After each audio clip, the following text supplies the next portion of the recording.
Hi, my name's Rod Stevenson. My wife Deb and I live here in Savannah, and we're here to share some views about the experience of Alzheimer's. Prior to being diagnosed, I had indicators. Over a period of a couple of years, really, I began to call some of them holes in my memory. Now, some things were minor issues that one could easily forget, anyone could easily forget. A couple of others were relatively major events. I'll give you an example. A couple of years ago in the summer, we rented a cabin on a lake for a week in Minnesota. Children and grandchildren came to visit us at that cabin and to celebrate the time with us. A year later, that topic came up in conversation, and I did not remember that it had happened 1 year later. There is a history of Alzheimer's in my family. My mother lived to be 98 years old. The last 4 or 5 years of her life, she was heavily into the effects of Alzheimer's. My younger brother has been diagnosed with Alzheimer's. An uncle of mine was diagnosed as a senior with Alzheimer's. So these three indicators were strong advance notices that probably that's what we were dealing with. We set about seeking a medical diagnosis, and finally in July of last summer, 2020, we did receive the diagnosis of early stage Alzheimer's. Even though we anticipated this because of all of these factors, it was still a kick in the gut to hear that official proclamation. You know, when my husband was diagnosed with Alzheimer's, we did have signs that this was probably going to be what the answer would be.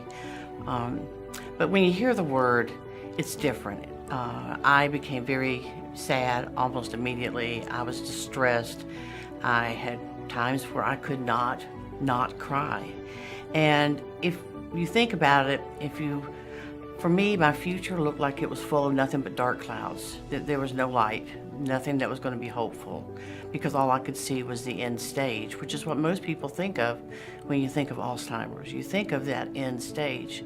Rod saw my distress, and he picked up the phone, and he called the 1-800 number, and he said, we need some help here. What can we do? And through that, we were routed to a person here in Georgia and became involved with the early stage program. Through that program, I cannot begin to tell you. We have support groups, we have educational groups, we actually have some one-to-one consultations. And it was through that involvement that has brought us here today.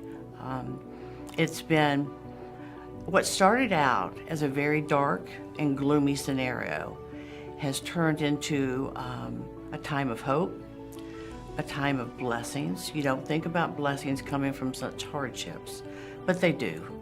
And this association has been a big part of that.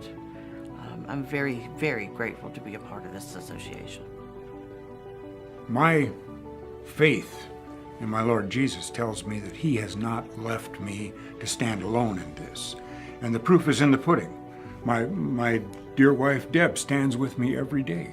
And because of our more recent connection with the Georgia Alzheimer's Association, we have an increased number of people, all of us standing together in the battle against Alzheimer's. So my advice is do not be lazy, do not be afraid, pick up the phone, dial the 800 number and help us out. This organization is a nonprofit, and they do a lot of work in regard to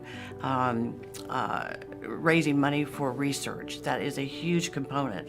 It would be very important if folks in the coastal area, in Savannah and the coastal area, who find themselves facing this challenge and yet have remained disconnected from the organization, from others who are also experiencing it, it would be essential for folks to call that 800 number, get connected up, because there is strength in numbers and there will be victory.